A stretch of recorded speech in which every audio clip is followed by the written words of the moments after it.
नमस्कार, मैं हूँ देवशंकर नवीन।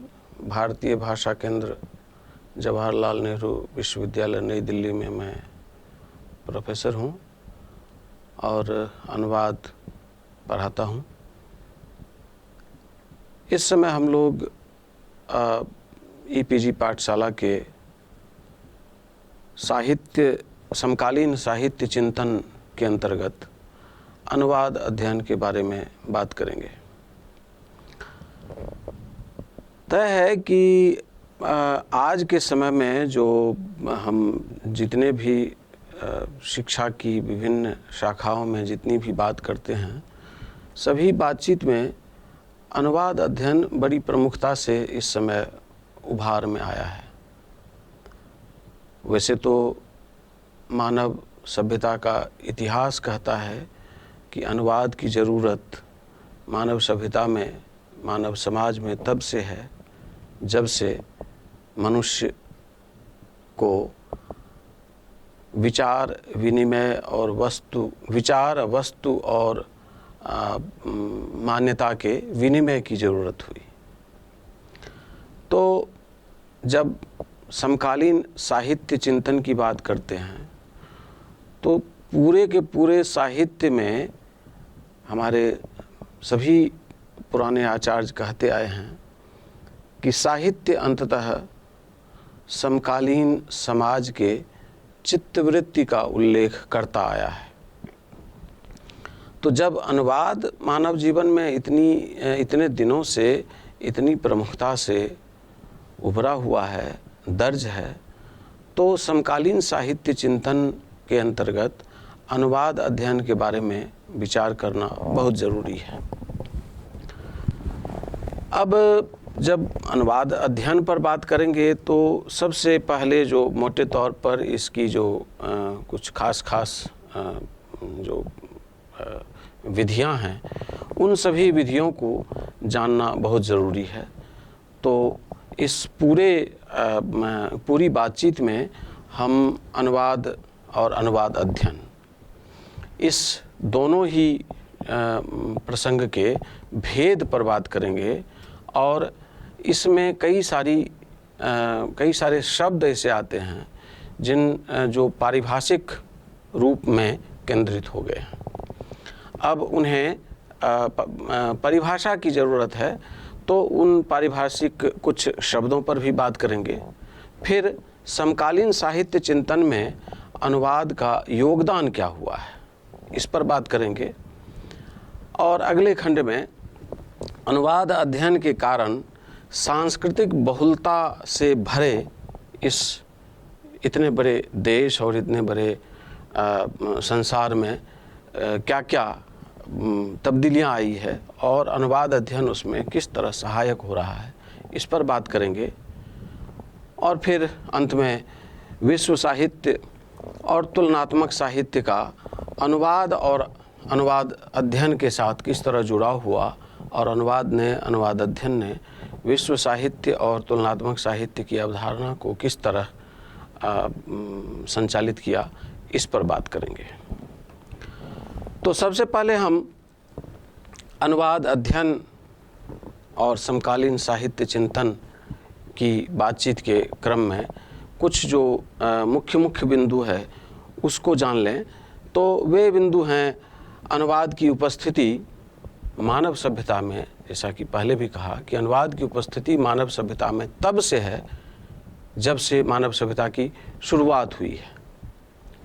और भाषाई भिन्नता के कारण जो अभिव्यक्ति की असुविधा होती थी, इतने बड़े संसार में, भारतीय परिदृश्य में बात करें तो इतने बड़े राष्ट्र में जो ये नदियों पर्वतों के कारण, आज तो वैज्ञानिक उपलब्धि के कारण हमारी दूरियां घट गई हैं, बहुत जल्दी हम कहीं से कहीं पहुंच जाते हैं। और वैज्ञानिक उपलब्धि के कारण हमें संचार माध्यमों ने इतनी सुविधाएं दे दी है कि हम देशांतर की खबर बहुत जल्दी समझ लेते हैं और फ़ौरन उस पर ये अपनी प्रतिक्रिया देने लगते हैं। पर जब मानव सभ्यता के शुरुआती दौर की बात करेंगे तो उस समय तो नदी नालों और पर्वतों तालाबों, समुद्रों, इन सारे व्यवधानों के कारण जो भाषा की विविधता यहाँ से वहाँ तक होती रहती थी, उन भाषाई भिन्नता के कारण जो विनिमय की समस्या उत्पन्न होती थी विचार और वस्तु के लिए, उस समस्या से हमें यदि निपटारा मिला है तो वह अनुवाद के कारण ही निपटारा मिला है। और आज जब हम आधुनिक हो गए हैं तब भी इतनी भाषाई भिन्नता के बावजूद पूरे वैश्विक स्तर पर यदि हमारे बीच अभिव्यक्ति बनी हुई है, वह चाहे प्रशासनिक हो, चाहे व्यापारिक हो, चाहे भावात्मक हो, चाहे संबंधजन्य हो, तो इन सारी अभिव्यक्तियों का आधार अनुवाद ही है। इसी क्रम में हम इस दिशा में भी नज़र दौड़ाते हैं कि जो सांस्कृतिक विविधता, भौगोलिक दूरी बढ़ने के कारण जो सांस्कृतिक विविधता होती है, उस सांस्कृतिक विविधता से हम परिचित भी होते हैं और कई बार सांस्कृतिक आदान प्रदान भी होता है। ये सारे जो प्रसंग हैं, भाषाई भिन्नता, सांस्कृतिक भिन्नता, विचार और वस्तु का विनिमय, फिर मान्यता और धार्मिक सद्भाव फैलाने का जो प्रयास है, ये सारे के सारे प्रसंग यदि अनुवाद न रहे तो शिथिल पड़ जाएंगे, बल्कि बंद हो जाएंगे और इस पर हम विचार नहीं कर सकते। तो मोटे तौर पर हमें ये मानना चाहिए कि अनुवाद ने भाषाई भिन्नता और कुछ वर्गों में भाषाई अज्ञता की जो दीवार खड़ी थी और उस दीवार के कारण जो सांस्कृतिक मिलन, सांस्कृतिक विकास, सांस्कृतिक परिचय और भावात्मक अभिव्यक्ति, प्रशासनिक मैत्री, प्रशासनिक संचालन, बहुराष्ट्रीय और अंतर्देशीय कूटनीतिक संबंध, ये सारे के सारे अनुवाद से ही संभव हुए हैं। इस अर्थ में अनुवाद हमारे लिए बड़ा ही उपयोगी प्रसंग और बड़ा ही उपयोगी उद्यम बनता चला आया है। अब इसमें विस्तार से आगे जाने से पहले हम सबसे पहले बात करते हैं कि अनुवाद और अनुवाद अध्ययन, ये दोनों ही दो बातें हैं, अलग अलग प्रसंग है। अनुवाद अलग है और अनुवाद अध्ययन अलग है। पर अब जब अलग है तो है क्या? तो अनुवाद के बारे में सोचते हुए सारे लोग कहते हैं कि अनुवाद अंग्रेजी शब्द ट्रांसलेशन का अनुवाद है। मतलब ट्रांसलेशन के लिए, ट्रांसलेशन का पर्यायवाची शब्द हिंदी में अनुवाद हुआ। मेरी मान्यता यहाँ थोड़ी दिक्कत उपस्थित करती है कि अनुवाद ट्रांसलेशन का पर्यायवाची इसलिए नहीं हो सकता क्योंकि अनुवाद भारतीय साहित्य में उपनिषद काल से मौजूद है और तब से अब तक जितने सारे हमारे ऋषि मुनि महात्मा और जितने बड़े चिंतक हुए हैं और जितने कालखंड में हमारे प्राचीन ग्रंथ आते गए हैं, सभी ग्रंथों में किसी न किसी रूप में अनुवाद की उपस्थिति है। तो जब भारतीय साहित्य में सबसे प्राचीन में जाते हैं तो उपनिषद तक जाते हैं और यह वह समय है जिस समय ट्रांसलेशन शब्द ही नहीं था, बल्कि ट्रांसलेशन जिस भाषा का शब्द है वह भाषा ही नहीं थी।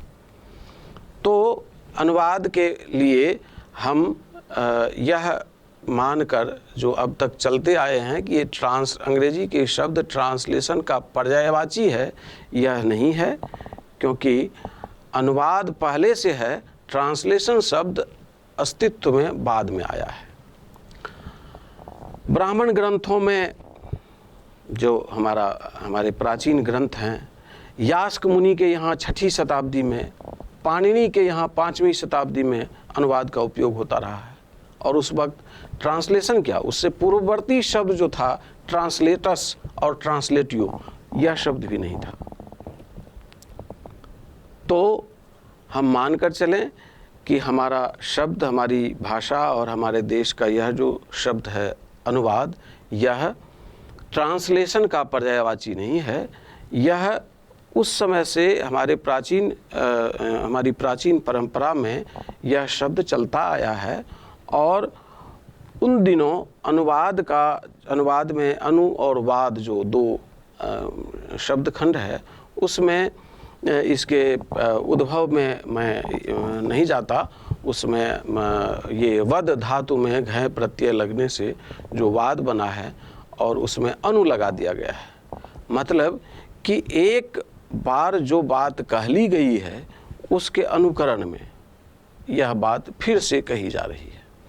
उसी कहने में हम ये एक बार बात कही गई तो उसको कभी किसी ने अनुकरण कहा, किसी ने अनुवचन कहा, किसी ने अनुवाद कहा।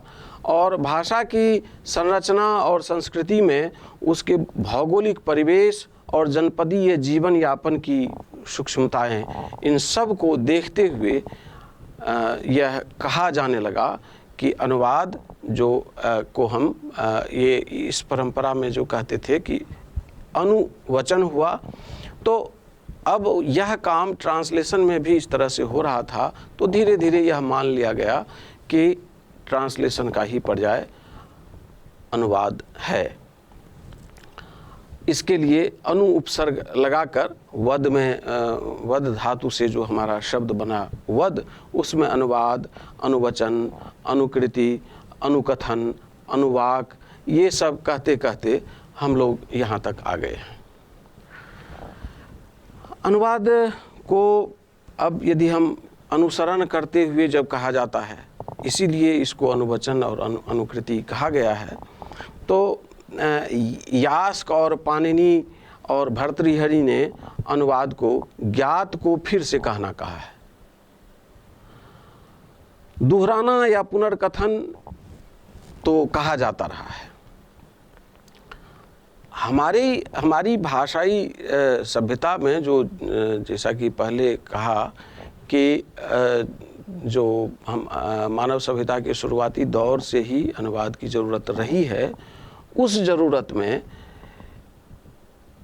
अनुवाद उन दिनों इस तरह से नहीं थी जिस तरह से अनुवाद आज है। मतलब कि प्राचीन समय में ऋषि मुनि अपने शिष्यों को वेद की ऋचाएँ रटवाया करते थे। अब जो मुनिगण ऋचा का अन्वय, विश्लेषण, खंडन, विवरण, व्याख्या, शब्दार्थ, फिर उसकी विभक्ति, फिर उसकी व्युत्पत्ति, ये सारे जितने काम करते थे, ये सारे के सारे अनुवाद के ही प्रसंग में होते थे। और जब अनुवचन कहा गया, मतलब उसके कही हुई बात को फिर से कहा गया, तो तब तो जो वेद पाठी वेद की ऋचाओं को कंठाग्र करने के लिए, समझने के लिए बार बार कहा करते थे, वह भी अनुवाद का ही, जो शाब्दिक अर्थ अनुवाद का प्राचीन रूप में है, उसका ही अनुकरण वे करते थे। पर इससे अलग भारतीय साहित्य के, भारतीय वाङ्मय के प्राचीन ग्रंथों को देखें तो अनुवाद हमारे यहाँ कई रूपों में उपलब्ध रहे। भाष्य हुआ है, टीका, भाषा टीका, अन्वय, सरलार्थ, विशेषार्थ, शब्दानुवाद, भावानुवाद, सारानुवाद, आशु अनुवाद, कई तरह के इसके प्रसंग हमारे सामने उपलब्ध हैं, जो शुरुआती दौर से अब तक होता रहा है। वस्तु और विचार का विनिमय होना था। द्वितीय विश्व युद्ध की समाप्ति के बाद जब हमारे यहाँ कई देशों में जो अंतर्राष्ट्रीय संबंध बनने शुरू हुए, उसमें अनुवाद की ज़रूरत बढ़ गई। पर जिस प्राचीन समय की हम बात करते आ रहे हैं, उसमें हुआ यूँ था कि वेद वैदिक संस्कृत जो उपलब्ध थी और वेद की जो भाषा थी, कालांतर में वे शब्द और उसकी भाषा जटिल होने लगी। उन्हीं दिनों यास्क ने एक शब्द संग्रह तैयार किया जिसे निघंटु कहा गया। उसमें जो जटिल शब्द सब थे उसको तैयार किया। बाद के दिनों में उन्हीं शब्दों की व्युत्पत्तियां बताकर, उसकी व्याख्या देकर जो यास्क मुनि ने लिखा वह निरुक्त कहा गया उसे। तो निघंटु और निरुक्त हमारे अनुवाद उद्यम के, भारतीय अनुवाद उद्यम के आदिम स्रोत हैं।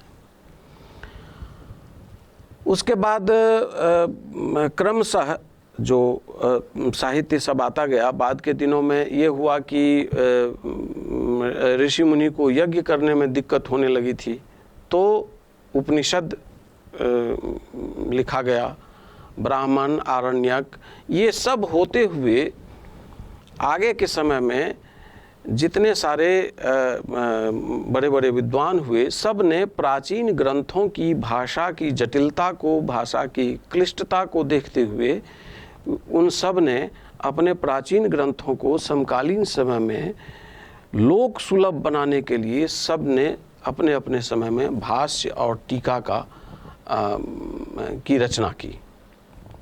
तो ये जो अनुवाद की विभिन्न कोटियां हैं, भाष्य, टीका, अन्वय, विश्लेषण, सरलार्थ, विशेषार्थ, इन सभी अपने मूल्य बोधित गरिमा के साथ अनुवाद आगे बढ़ता आया। और जो अनुवाद केवल वस्तु और विचार के विनिमय के लिए शुरू हुआ था, वह अनुवाद बाद के दिनों में मत और धर्म के प्रचार प्रसार का कारण बन गया। फिर बाद के दिनों में वही अनुवाद प्रशासनिक रूप से सहायक साबित होने लगा। फिर बाद के दिनों में वही अनुवाद ज्ञान के क्षेत्र में प्रवेश कर गया और धीरे धीरे द्वितीय विश्व युद्ध की समाप्ति के बाद और अंतर्राष्ट्रीय कूटनीति और राजनीति और अंतर्राष्ट्रीय मैत्री, इस सब के प्रचार प्रसार के बाद जो विकास हुआ, उस विकास में अनुवाद ने स्वातंत्र्योत्तर काल का समय आते आते अपनी जगह ऐसी कायम की कि अब मानव जीवन के हर उपक्रम में वह आवश्यक हो गया है। और उसकी आवश्यकता चाहे व्यापार हो, चाहे पर्यटन हो, चाहे राजनीति हो, चाहे शासन हो, चाहे ये संचार माध्यम हो, इन सभी उपखंडों में, इन सभी दिशाओं में अनुवाद आज आवश्यक बात, आवश्यक उद्यम, ये समय की ज़रूरत हो गई है। और आज के समय में यह कहा जाना बहुत ही सार्थक होगा कि इस समय का जो भी मनुष्य स्वयं को अद्यतन रखना चाहता है, उसका जीवन अनुवाद से संपर्क रखे बिना असंभव है। क्योंकि जिन बातों से वह खुद को अद्यतन रख रहा है, वे प्रसंग ही अनुवाद के बिना अधूरे हैं। यदि जनसंचार माध्यम लें, कला लें, ज्ञान की कोई भी शाखा लें, तो हर दिशा में अनुवाद महत्वपूर्ण हो गया है। और अनुवाद के कारण ही हम विभिन्न भाषाओं में उपलब्ध ज्ञान की बातों और ज्ञान के पाठ को अपनी भाषा में लाकर उसे पढ़ पा रहे हैं। इन दिनों मातृभाषा के माध्यम से शिक्षा पर भी जो जोर दिया जा रहा है, उसमें अंततः अनुवाद ही सहायक होगा। तो अनुवाद के इस महत्व को पर बात करने के बावजूद, इससे पहले कि हम अनुवाद के इतिहास और उसकी परंपरा में और विश्व स्तर पर और भारतीय स्तर पर उसकी क्या परंपराएं रही हैं, उससे पहले हम यह तो समझ ही चुके हैं कि आज जिस व्यक्ति को अपनी मातृभाषा के अलावा भारत में और कोई दूसरी भाषा भी नहीं आती, वह यदि रूसी साहित्य, जर्मन साहित्य, फ्रेंच साहित्य और इतने सारे विश्व स्तरीय जो विद्वान और चिंतक हुए हैं उनके विचारों से अवगत हो पाए हैं, तो इसका श्रेय केवल और केवल अनुवाद को जाता है।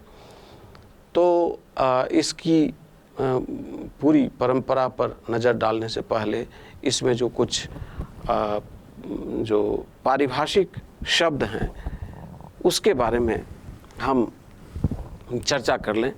तो अनुवाद में कुछ जो शब्द सब अभी थोड़ी देर पहले हम लोगों ने जिसकी चर्चा की, अनुकथन, अनुवचन, अनुवाक, ये सब तो चल रहे हैं, पर एक बहुत ही दो महत्वपूर्ण शब्द इसमें है, स्रोत पाठ और लक्ष्य पाठ, सोर्स लैंग्वेज और टारगेट लैंग्वेज।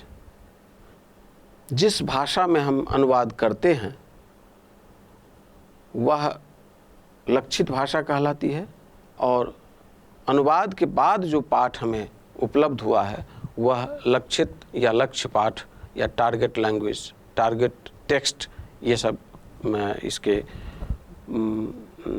पारिभाषिक शब्दावली हैं। अब इसमें जो अनुवाद के कई सारे रूप आधुनिक समय में जो अनुकथन, अनुवचन, ये सब जो होता था वो तो पहले की बात थी। भाष्य, भाषा और टीका, जब किसी भी टेक्स्ट को में शब्दावलियों के कारण, उसके व्याकरणिक गठन के कारण, उसकी सामासिक संरचना के कारण समझ में नहीं आती है, और उसको अन्वय करके जब हम अर्थ करके बताते हैं तो इस तरह के उद्यम को हम ये कहते हैं कि इसका सरलार्थ किया गया।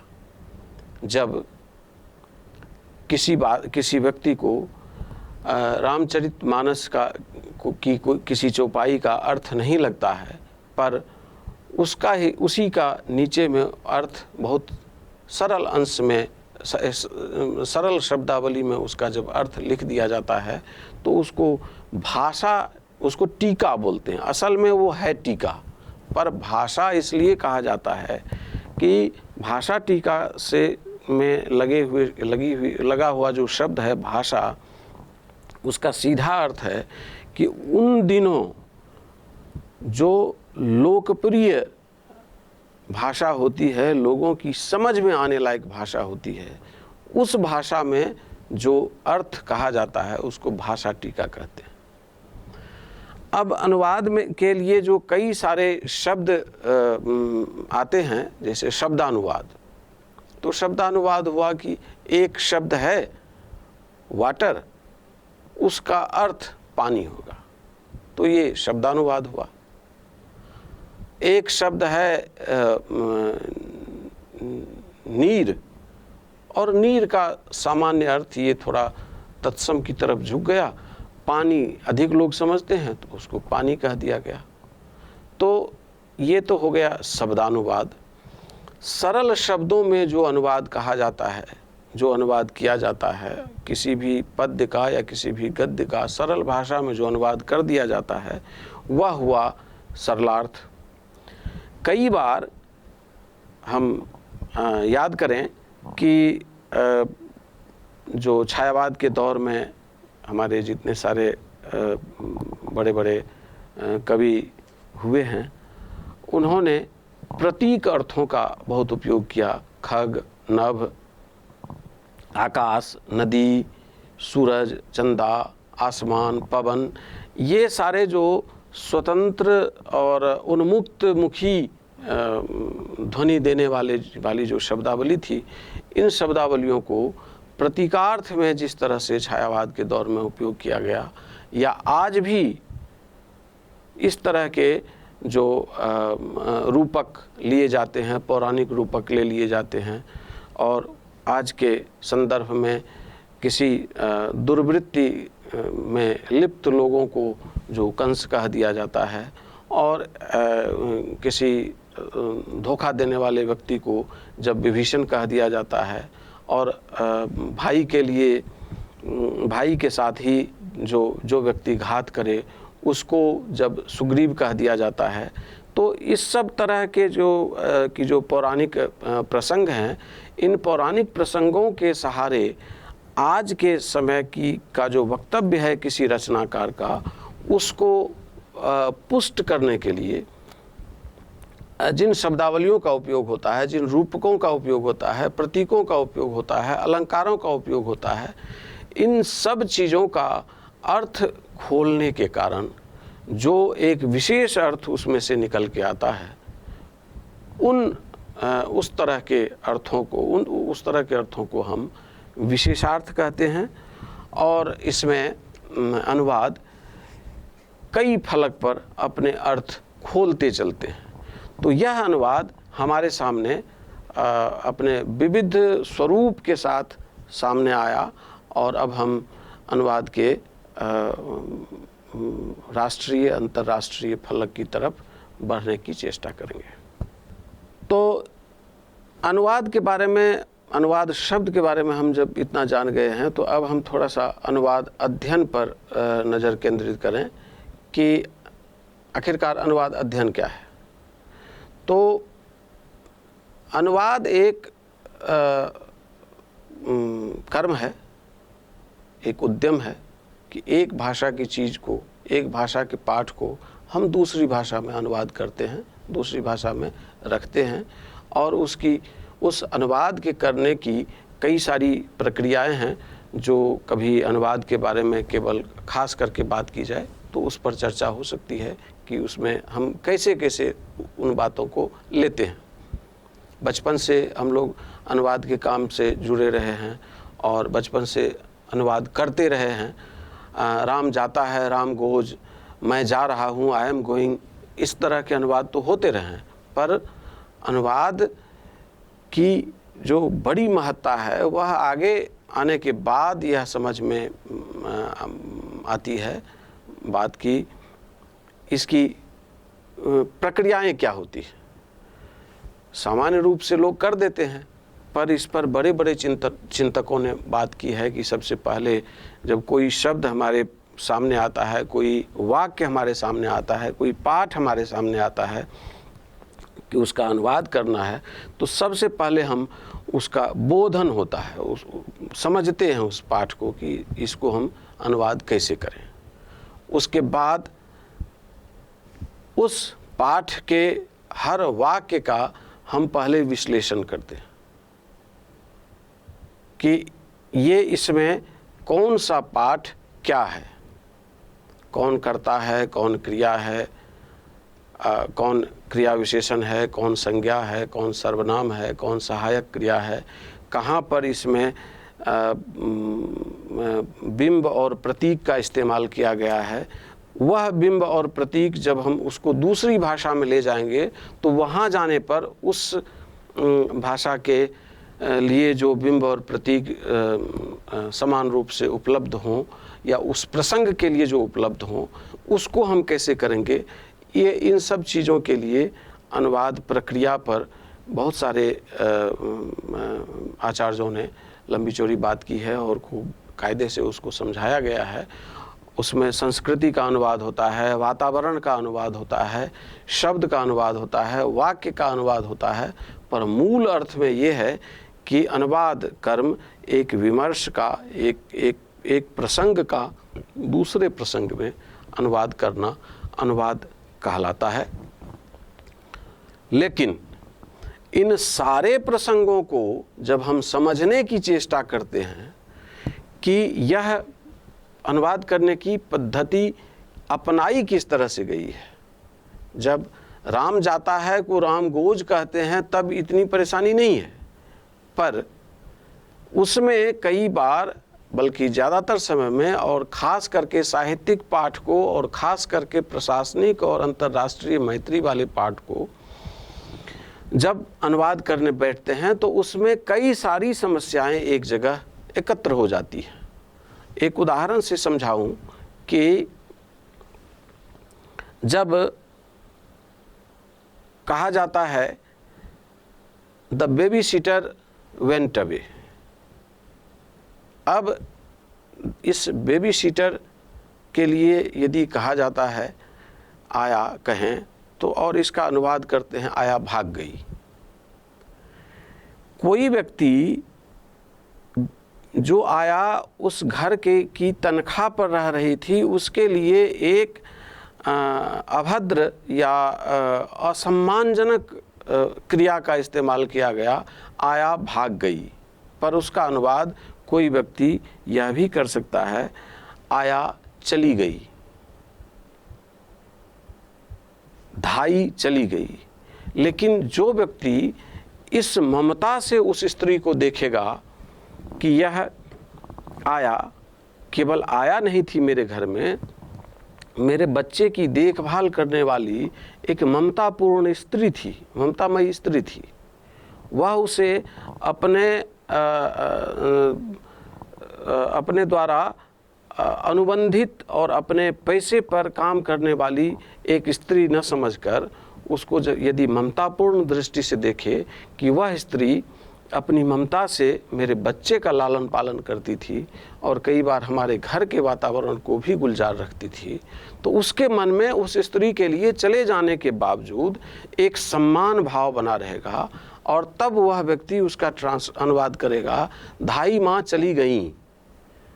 यह उस महिला के लिए उस व्यक्ति ने एक सम्मानजनक संज्ञा दिया है, एक सम्मानजनक क्रियापद दिया है। इस तरह के तीन अनुवाद की तीन संरचनाओं को देखने के बाद अनुवाद अध्ययन पर विचार करने की ज़रूरत होती है कि उसमें सत्ता विमर्श भी होता है, उसमें लिंग विमर्श भी होता है, उसमें संस्कृति के अनुवाद की प्रमुखता हो जाती है। कई बार मूल लेखक के पाठ की मूल ध्वनि अनुवाद में समाप्त हो जाती है और अनुवादक की जो अपनी मान्यता है वह प्रमुख हो जाती है। तो इन सारे प्रसंगों पर बात करने के लिए जो एक अलग से शास्त्र ये अस्तित्व में आया, उस शास्त्र को हम कहते हैं अनुवाद अध्ययन। और इस पर इसमें अनुवाद के इतिहास, अनुवाद की परंपरा, अनुवाद के वैशिष्ट्य, अनुवाद के दायित्व, अनुवाद की दिशाएं, मानव जीवन, मानव समाज, सामाजिक संरचना, राष्ट्रीय अंतर्राष्ट्रीय मैत्री, शासन प्रशासन, इन हर चीज़ों में अनुवाद की भूमिका कितनी रही है, इन सब सारी बातों का, सारे प्रसंगों का अध्ययन करने के लिए, अनुशीलन करने के लिए जो शास्त्र तैयार किया गया, उस शास्त्र को हम अनुवाद अध्ययन कहते हैं। और इस शाखा के अंतर्गत इन्हीं चीज़ों पर विचार किया जाता है। पर यह अनुवाद अध्ययन कोई एक अलग से एकाकी ज्ञान की शाखाओं में यह कोई एकाकी उद्यम नहीं है।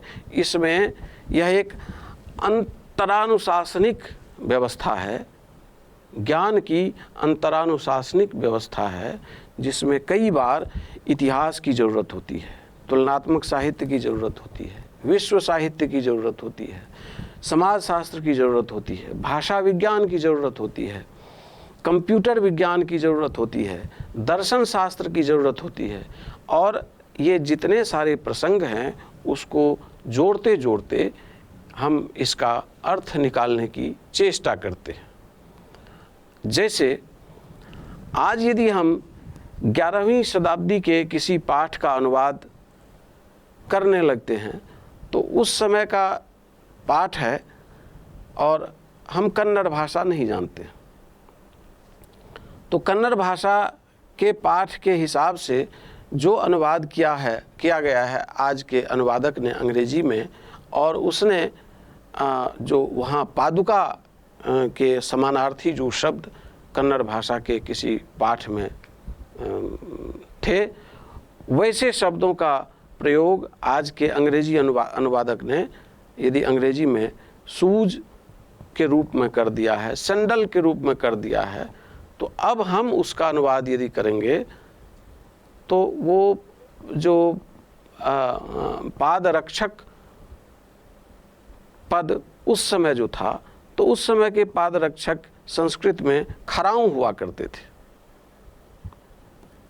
अभी हम उसको जूता इसलिए नहीं बना सकते क्योंकि हम ऐतिहासिक रूप से देख रहे हैं कि 11वीं शताब्दी में हमारे यहाँ जूते नहीं थे। जूता के लिए जो शब्द उस समय था उस रूप को हम देखेंगे। हम यदि परशुराम की बात करते हैं और परशुराम के किसी प्रसंग का यदि अनुवाद करना शुरू करें और उस अनुवाद में अंग्रेजी का यदि वाक्य है कि परशुराम बिकेम वेरी एंग्री, तो इसका अनुवाद हम परशुराम को बहुत गुस्सा आया नहीं कर सकते, क्योंकि गुस्सा हम आप जैसे सामान्य मनुष्य को तो गुस्सा आ सकता है। यद्यपि आज के समय में गुस्सा बहुत ही चलन वाला शब्द है, पर परशुराम जैसे व्यक्ति के लिए गुस्सा नहीं, तब ये कहा जाएगा कि परशुराम कुपित हो गए, परशुराम को कोप हुआ, परशुराम क्रोधित हुए।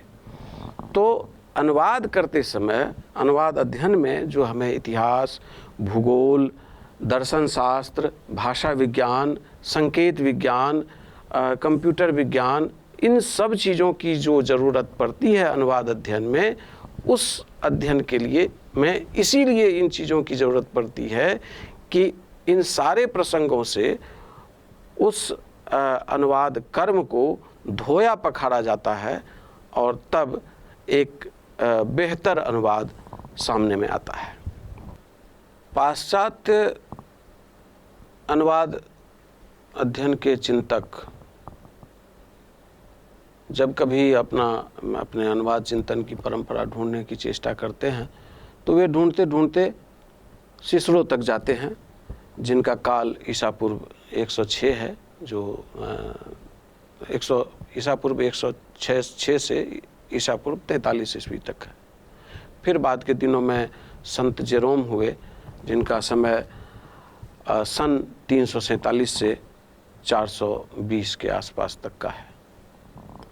और इस बीच में ढेर सारे अनुवादक हुए और विभिन्न देशों में इस पर बहुत सारे चिंतन हुए। सन 1972 में कोपेनहेगन में तृतीय अंतर्राष्ट्रीय कांग्रेस आयोजित हुआ, जिसमें जेम्स होल्म्स ने एक पर्चा पढ़ा। पर्चे का नाम था the name and nature of translation studies. तो अनुवाद अध्ययन की शुरुआत की बात करते करते जो पाश्चात्य चिंतक सब हैं, उन लोगों ने वहाँ जाकर दर्ज किया कि कुछ अमेरिकी विश्वविद्यालयों में सन 1960 के आसपास तुलनात्मक साहित्य के अध्ययन का क्रम चला था, जिसमें अनुवाद कार्यशालाओं को प्रोत्साहन दिया जाता था। इसी तरह क्यूबेक में सन 1958 में फ्रेंच और अंग्रेजी के वैषम्यमुखी उसकी तुलना की जाती थी। सन 1964 में नॉम चॉम्स्की के जेनरेटिव ग्रामर से प्रभावित होकर यूजीन नायडा ने towards A science of translating शीर्षक से एक अनुवाद निर्देशिका निकाली। सन 1965 में जॉन सी कैटफोर्ड ने भाषा वैज्ञानिक दृष्टि से अनुवाद सिद्धांत प्रतिपादित किया और सन 1979 में प्रसिद्ध यूरोपीय विद्वान वर्नर कोलर ने समतुल्यता की धारणा पर बल दिया। तो जो पाश्चात्य अनुवाद अध्ययन की परंपरा को जब ढूंढना शुरू करते हैं तो इन सब प्रमुख बातों पर ध्यान जाता है और सन 1995 आते आते वहाँ के 60 देशों के विश्वविद्यालयों में शैक्षिक संगठनों में अनुवाद से संबंधित पाठ्यक्रम शुरू हो गए और यह पाठ्यक्रम फिर विकास में आया।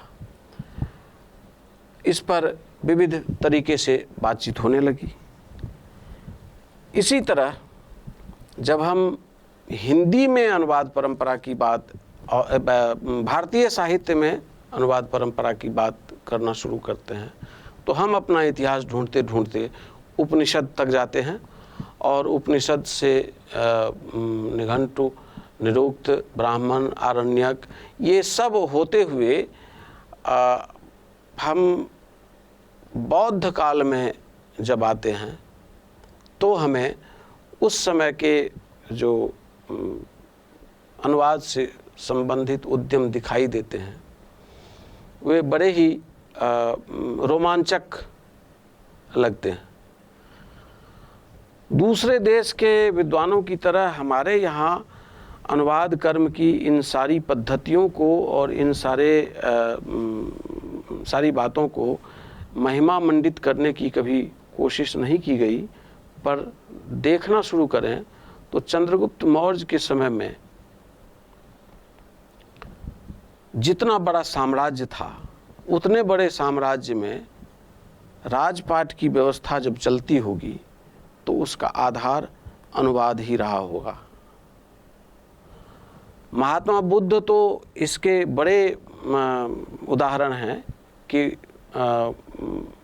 उस समय वे पाकिस्तान से आए हुए दो, उस समय जो आज के पाकिस्तान हैं, न जाने उस समय क्या थे, पठानकोट के आसपास से दो शिष्य आए महात्मा बुद्ध का प्रवचन सुनने के लिए। और जब प्रवचन सुन रहे थे तो उन्हें वह इतना अच्छा लगा कि महात्मा बुद्ध को जाकर उन्होंने कहा कि भगवान आपने बड़ी अच्छी बात कही है, इसका हम संस्कृत में अनुवाद, पद्यानुवाद करते हैं। महात्मा बुद्ध को बड़ा गुस्सा आया और उन्होंने कहा कि खबरदार, यदि इसको संस्कृत में अनुवाद किया, तुम सारे सुनने वाले ये सारी बातें लेके अपने अपने क्षेत्र में जाओ और वहाँ की बोलियों में, वहाँ की जनपदीय भाषा में इसका अनुवाद करो और लोगों को बताओ। तो भाषाई जो विविधता थी, उस विविधता को तोड़ने का यह सब प्रयास किया जा रहा था। उसी क्रम में आगे बढ़ते हुए जब देखते हैं अशोक का साम्राज्य आया तो साम्राज्य और भी बढ़ा। अशोक ने इस दिशा में विशेष काम भी किया। बुद्ध वचन के प्रचार प्रसार के लिए उन्होंने जिस 4 व्यापारियों का इस्तेमाल किया था, जो उड़ीसा से उन दिनों जिनका व्यापारिक रिश्ता श्रीलंका से चल रहा था, और अशोक ने इस वचन के, बुद्ध वचनों के अनुवाद, ये प्रचार प्रसार के लिए भी उन लोगों को भेजा और धार्मिक प्रचार प्रसार में भी अनुवाद ने इतना योगदान दिया है। उन्हीं दिनों थोड़े दिन और बीतने के बाद ये अश्वघोष द्वारा जो काम हुआ, बाद में फिर जो सिल्क रूट से जो व्यापारी इधर चीन तरफ जाया करते थे, उनके साथ किस्से कहानियों में भी भारत की संस्कृति जाती थी और वे सारी चीज़ें वहाँ अनुदित होकर दूसरी ही कहानी बन जाया करती थी आत्मसातीकरण के दौर में। ये सारे हमारे भारतीय अनुवाद की परंपरा को पुष्ट करने वाले काम दिखाई देते हैं। फिर आगे बढ़ते हुए जब मुग़ल शासन शुरू हुआ भारत देश में, उस दौर में अशोक के समय में, शाहजहाँ के समय में, दारा शुको तो इतना बड़ा उदाहरण है कि उन्होंने 52 के 52 उपनिषद का अनुवाद करवा दिया। उन्हीं दिनों ये उससे काफ़ी पहले लगभग 6ठी-7वीं शताब्दी में हमारे पंचतंत्र का पहलवी भाषा में अनुवाद हुआ, जिसको बगदाद ले जाकर अब ये अरबी और फारसी में उसका अनुवाद हुआ, फिर और कई भाषाओं में अनुवाद हुआ। ये सारी परंपराएं जब आती रहीं तो अकबर के समय में रामायण, महाभारत और न जाने कितने भारतीय ग्रंथों का अनुवाद फारसी में हुआ, अरबी में हुआ। तो हम अनुवाद परंपरा के इस पवित्र धारणा को आगे बढ़ाते हुए अपने भारतीय संस्कृति में पाते हैं। यह धारणा बड़ी ही पवित्र मनसा से आगे बढ़ रही थी। अचानक से इस धारणा में अपवित्रता आई कब? जब हमारे यहाँ ब्रिटिशर्स का आगमन हुआ और उनका साम्राज्य चला, और उन्हें जब यह बताया गया कि ये जो भारतीय हैं ये बड़े स्वाभिमानी हैं, इन पर शासन करने के लिए इनके स्वाभिमान को तोड़ना बहुत ज़रूरी है, तभी ये शासित हो सकेंगे। और इनके स्वाभिमान को तोड़ने का कोई महत्वपूर्ण सुराग ढूंढने के लिए, उसका कोई क्लू निकालने के लिए इनके धार्मिक ग्रंथों का अनुवाद बहुत ज़रूरी है। तब उन्होंने जो कुछ अंग्रेज संपोषित अनुवादक बहाल किए और उन्होंने हमारे ही प्राचीन ग्रंथों का, हमारी ही सभ्यता का, हमारे ही इतिहास का, हमारे ही पूर्वजों का अपनी धारणा से अनुवाद कराया और हमारे ही लोगों को उस दूषित अनुवाद से मनोबल तोड़ने में कामयाब हुआ। और उसी कामयाबी को देखते हुए जो हम कह सकते हैं कि अनुवाद कर्म को वहाँ दूषित किया गया, जो बड़ी ही पवित्रता से धर्म, विचार विनिमय, धर्म धारणा के विनिमय के लिए जो अनुवाद इतने दिनों से कामयाब होता रहा था, वह अनुवाद मुगल उपनिवेशवादियों के द्वारा, उपनिवेशवादी दृष्टि के कारण यह अनुवाद कर्म दूषित हो गया। और उस दूषण का परिणाम, और तो जो कुछ भी हो, सबसे बड़ा उसका जो प्रभाव पड़ा वह हमारे देश में निज भाषा उन्नति अहे का जो नारा आया, वह नारा बहुत ही प्रखरता से उसका पालन किया गया। और उन्हीं दिनों हमारे यहाँ जो महत्वपूर्ण अनुवादक सब हुए, जिनमें राष्ट्रीय चेतना कूट कूट कर भरी हुई थी। भारतेंदु हरिश्चंद्र ने 1880 में विलियम शेक्सपियर की दुर्लभ कृति का मर्चेंट ऑफ वेनिस का अनुवाद किया दुर्लभ बंधु नाम से। 1906 ईस्वी में आचार्य महावीर प्रसाद द्विवेदी ने हर्बर्ट स्पेंसर की किताब शिक्षा का अनुवाद किया। और 1907 ईस्वी में जॉन स्टुअर्ट मिल की किताब स्वाधीनता का अनुवाद किया। रामचंद्र शुक्ल ने अर्नस्ट हैकल की किताब द रिडल्स ऑफ यूनिवर्स का अनुवाद विश्व प्रपंच नाम से किया। और इन तीनों चारों किताबों ने, इसके अनुवाद ने हमारे आम भारतीय नागरिक को उनके विश्लेषण के द्वारा, उपनिवेशवादियों के यहाँ की जनता का विश्लेषण जो वहाँ के विद्वज्जन कर रहे थे, उनके विचारों का जिस तरह वे लोग खींचातानी कर रहे थे, और उनकी धारणाएं जो हमारे यहाँ से कहीं ज़्यादा गड़बड़ थी, उन बातों को पढ़कर फिर हमारे यहाँ आत्मचेतना जागी और हमारे नागरिक बड़े ही संपन्न ढंग से, बड़े ही सुव्यवस्थित विचार से आगे बढ़े।